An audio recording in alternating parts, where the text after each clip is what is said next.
Cuarta tradición.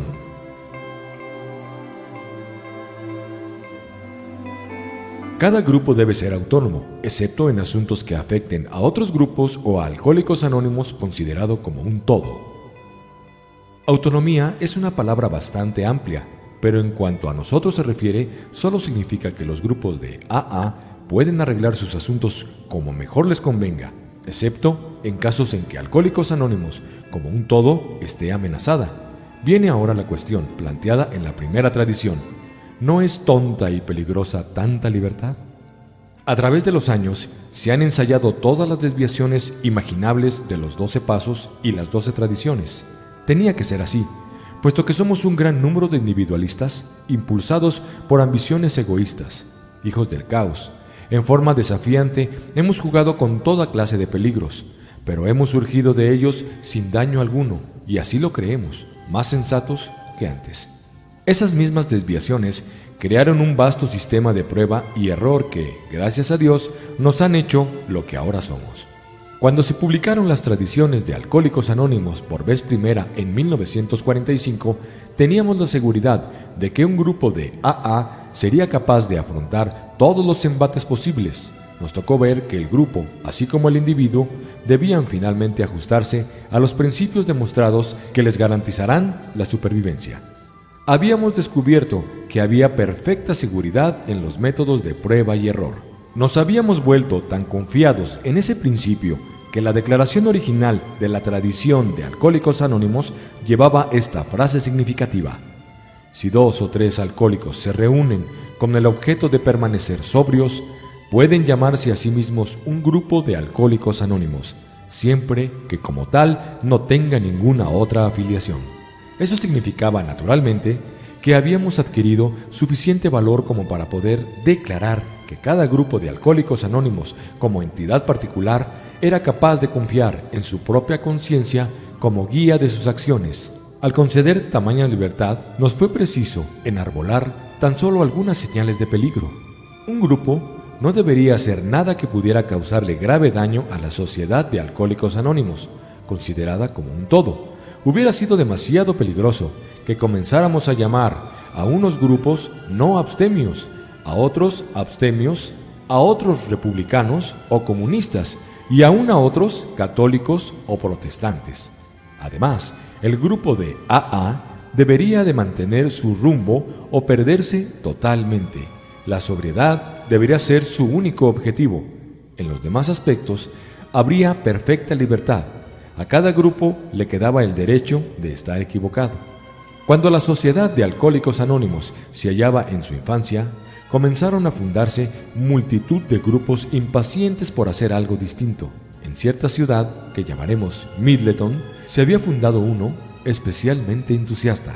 La gente de la población lo apoyaba en masa, absortos en ideas quiméricas. Los miembros más antiguos soñaron en multitud de innovaciones. Soñaron que la población necesitaba tener un enorme centro alcohólico, una especie de modelo que sirviera de ejemplo a los grupos de AA en todas partes. Comenzaron por el primer piso, que tendría un club.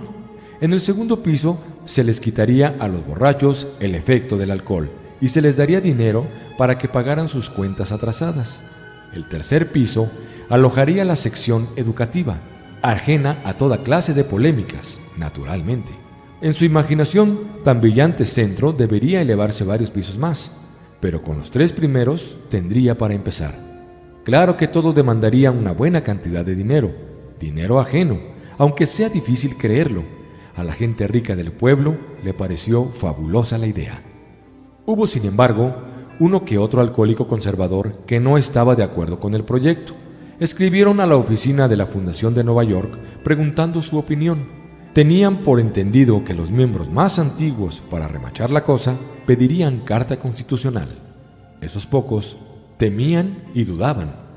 Por supuesto que no faltó un organizador de la empresa, un superpromotor. Con su elocuencia calmó todos los temores, a pesar de que la fundación advirtió que no concedería carta constitucional y que aventuras que mezclasen a los grupos de Alcohólicos Anónimos con asuntos de medicina y educación no había dado resultado en ninguna parte. Para asegurar mejor las cosas, el promotor organizó 3 corporaciones y se hizo presidente de todas ellas. Recién pintado, el nuevo centro resplandecía. La acogedora atmósfera se extendió por toda la población. Todo comenzó inmediatamente a funcionar a las 1000 maravillas. Para asegurar la operación continua y a prueba de errores, se adoptaron 61 reglas y preceptos. Pero desgraciadamente, tan brillante perspectiva no tardó en ensombrecerse. La confusión reemplazó a la serenidad. Se descubrió que algunos de los borrachos ansiaban educarse, pero tenían dudas de si en realidad eran alcohólicos. Los problemas de otros podrían resolverse, tal vez, con solo un préstamo. A otros les gustaba la idea de ser miembros de un club, pero para ellos todo se reducía a que deseaban la sociedad de otras personas. En ocasiones, las nubes de aspirantes se dedicaban a invadir los 3 pisos. Algunos comenzaban por el tercero y acababan en el primero, convirtiéndose en miembros del club. Otros comenzaban en el club, se emborrachaban, se hospitalizaban y acababan por la educación del tercer piso. Se percibía tanta actividad como en una colmena, pero con la diferencia de que todo era confusión.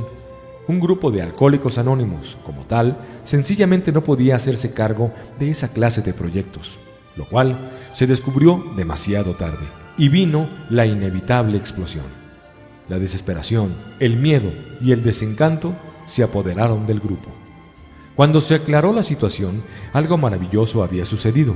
El promotor en jefe le escribió a la fundación diciendo que ojalá hubiera hecho caso a la experiencia de Alcohólicos Anónimos. Luego procedió a hacer algo que se convirtió en ejemplo clásico. Envió una tarjeta del tamaño más o menos de una postal. En la cubierta decía: Grupo Middleton, número 1, regla número 62. Dentro de la tarjeta, que estaba doblada, no había sino una picante frase: no te tomes a ti mismo muy en serio. Fue así como, bajo la 4ª tradición de Alcohólicos Anónimos, uno de los grupos hizo uso del derecho a equivocarse. Además, les prestó un gran servicio a todos los AA, porque tuvo la humildad de aplicar bien la lección. Aprendió en carne propia y, con una sonrisa, se dedicó a cosas mejores. Hasta el arquitecto jefe, de pie sobre las ruinas de su sueño, no pudo menos que reírse de sí mismo. Tal es el colmo de la humanidad.